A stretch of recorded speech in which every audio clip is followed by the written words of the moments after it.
बैसाख मास की पवित्र कथा। एक राजा था। वह बैसाख माह में प्रतिदिन ब्रह्म मुहूर्त में उठकर गंगा जी में स्नान करता था।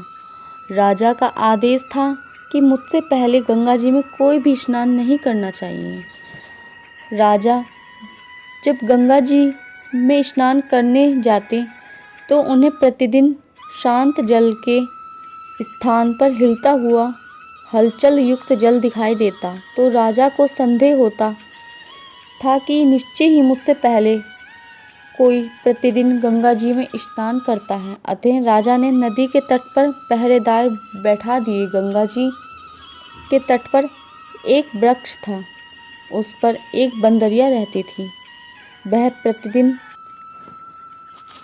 राजा के स्नान से पूर्व स्नान करके वृक्ष पर चढ़कर बैठ जाती थी। इस प्रकार होते होते पूरा बैसाख माह व्यतीत हो गया, किंतु अंतिम दिन राजा के सिपाही ने देख लिया और उस बंदरिया को पकड़कर राजा के पास ले गए और कहा कि यह बंदरिया आपसे पूर्व प्रतिदिन गंगा जी में स्नान करती है। उधर राजा की प्रतिज्ञा थी कि यदि कोई भी स्त्री मुझसे पूर्व स्नान करती होगी तो मैं उससे विवाह कर लूँगा। इसलिए राजा को बांदरी के साथ में विवाह करना ही पड़ा। बैसाख स्नान के पुण्य से बंदरी के गर्भ ठहर गया। 9 मास पूर्ण होने पर बंदरी ने राजा से पूछा कि शिशु के जन्म के समय मुझे क्या करना चाहिए। तब राजा ने महल में एक घंटी लगवा दी और बंदरी से कहा कि जब तुम्हें दर्द हो तो उसे बजा देना, मैं संपूर्ण प्रबंध कर दूंगा। राजा की अन्य रानियां भी थीं, उनकी कोई संतान नहीं थी। बांदरी को गर्भ है यह समाचार जानकर अन्य रानियां मन ही मन बांदरी से ईर्ष्या करने लगी और भावी संतान का नाश करने हेतु विभिन्न योजनाएं बनाने लगी। घंटी लगी देखकर एक रानी ने बंदरी से इसका कारण पूछा। बंदर ने संपूर्ण वृत्तांत बता दिया। रानी ने बहकाया कि एक बार घंटी बजाकर तो देख लो कि राजा आते हैं या नहीं। बंदरी ने घंटी बजाई तो राजा दौड़े दौड़े महल में आए और घंटी बजाने का कारण पूछा। इस पर बंदरी ने उत्तर दिया कि मैंने तो रानियों के कहने पर घंटी बजाई थी। तब रानियों ने राजा से कहा कि यह तो पशु है और न जाने कितनी बार घंटी बजाएगी। इस प्रकार कहकर उन्होंने घंटी को हटवा दिया। कुछ दिनों बाद बंदरी के शिशु के जन्म का समय आया तो उसने अन्य रानियों से पूछा कि मैं क्या करूं। तब रानियों ने कहा कि तुम आँखों पर पट्टी बांधकर सो जाओ। बंदरी के बैसाख माह के स्नान पुण्य के प्रताप में एक सुंदर पुत्र हुआ। शिशु के जन्म होते ही उसके रोने से पूर्व ही रानियों ने एक टोकरी में रखकर दासी को दे दिया और आदेश दिया कि इसे नदी में बहाकर आओ और उस शिशु के स्थान पर एक पत्थर रख दिया। राजा को भी यह कहलवा दिया कि बंदरी ने एक पत्थर को जन्म दिया है। राजा ने सुना तो उन्होंने भी संतोष कर लिया कि जब दूसरी रानियों के कोई संतान नहीं हुई तो यह तो बंदरी है, इसके क्या संतान होगी। उधर दासी ने उस सुंदर शिशु को किसी नदी में न बहाकर कुम्हार के घर पर रख दिया। दूसरे दिन जब कुम्हार कुम्हारिन ने सुंदर शिशु को देखा तो वह खुश हो गए, क्योंकि कुम्हार और कुम्हारिन की भी कोई संतान नहीं थी। उन्होंने उस शिशु को अपने लिए भेजी गई भगवान की भेंट माना और बड़े प्रेम से शिशु का पालन पोषण करने लगे। कुछ बड़ा होने पर बालक को ज्ञात हुआ कि वह रानी बंदरी का पुत्र है, जिसको रानियों ने मरवाना चाहा था। एक दिन वह बालक कुम्हार के बनाए हुए मिट्टी के हाथी घोड़े लेकर पनघट पर जा बैठा और दासियों को देखकर कहने लगा कि आओ रे मेरे मिट्टी के हाथी घोड़े, पानी पियो। जब दासियों ने ये बात सुनी तो वह हंसने लगी और कहने लगी, कभी मिट्टी के हाथी घोड़े भी पानी पीते देखे हैं क्या? इस पर उस बालक ने कहा कि कभी बंदरी के पत्थर जन्म लेते देखा है क्या? उस बालक की यह बात दासियों ने जाकर महल में कही। रानियों ने दूसरे दिन विष मिलाकर लड्डू भेज दिए। ईश्वर की कृपा से लड्डू गोंद और बादाम के हो गए और उन लड्डू को खाने से उस लड़के को कुछ नहीं हुआ।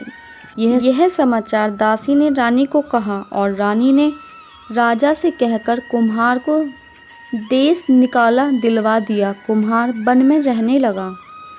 कुछ समय बाद गणगौर के पूजन का दिन आया तो वह बंदरी का पुत्र 108 करवे और 108 गोली लेकर तथा घड़े में पानी भरकर बगीचे के बाहर बैठ गया। उधर राजा की और साहूकार की पुत्रियां गणगौर बनाने के लिए मिट्टी लेने के लिए आई तथा बगीचे में खेलने और झूलने लगी। इस कारण कुछ समय बाद उन्हें प्यास लगी। तब उन्होंने उस बंदरी के पुत्र से जल पिलाने के लिए कहा तो उस बालक ने उत्तर दिया कि मेरे पास एक गोली है, उसे खाते जाओ और मेरे चारों ओर फेरे लगाती जाओ, तब मैं तुम्हें जल पिलाऊंगा। इस पर पहले तो कन्याओं ने मना किया, किंतु प्यास तीव्र होने के कारण मान गई। इस प्रकार गोली खाने और युवक के साथ फेरे लेने से वह गर्भवती हो गई। बाद में जब उनके माता पिता को यह ज्ञात हुआ, वह सभी कुम्हार के पास आए और संपूर्ण वृत्तांत सुनाया तथा कहा कि तेरे पुत्र ने हमारी कन्याओं से विवाह किया, अब तुम्हें इन्हें अपने पास रखना होगा। तब कुम्हार ने निर्धन होने के कारण असमर्थता व्यक्त की। 2 कन्याओं के माता पिता ने बहुत सारा धन देकर अपनी कन्याओं को कुम्हार के घर विदा कर दिया और कुम्हार के घर 108 बहुएं आ गई और कालांतर में उनके 108 ही पोते हो गए।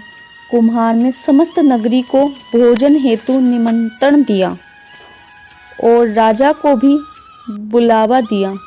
राजा के यहाँ से रानी बंदरी के अतिरिक्त सब भोजन हेतु पधारे।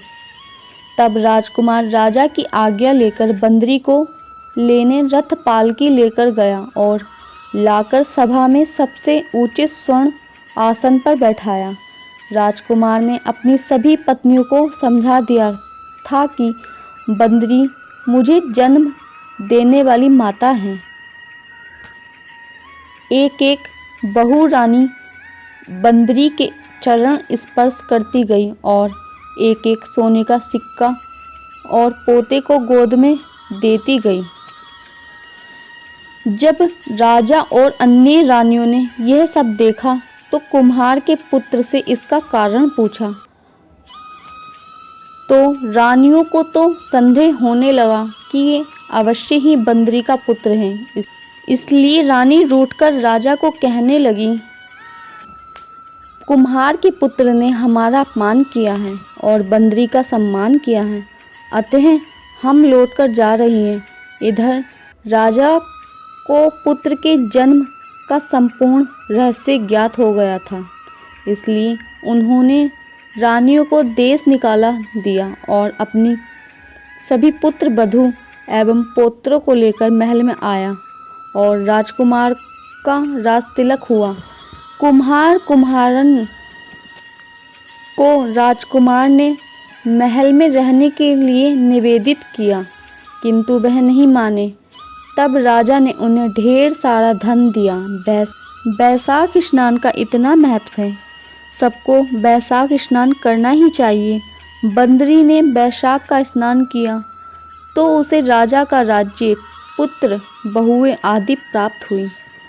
ओम जय जगदीश हरे, स्वामी जय जगदीश हरे। दर्शकों, अगर आपको हमारी यह जानकारी अच्छी लगी तो चैनल को लाइक, सब्सक्राइब जरूर करें और कमेंट्स में ओम नमो भगवते वासुदेवाय जरूर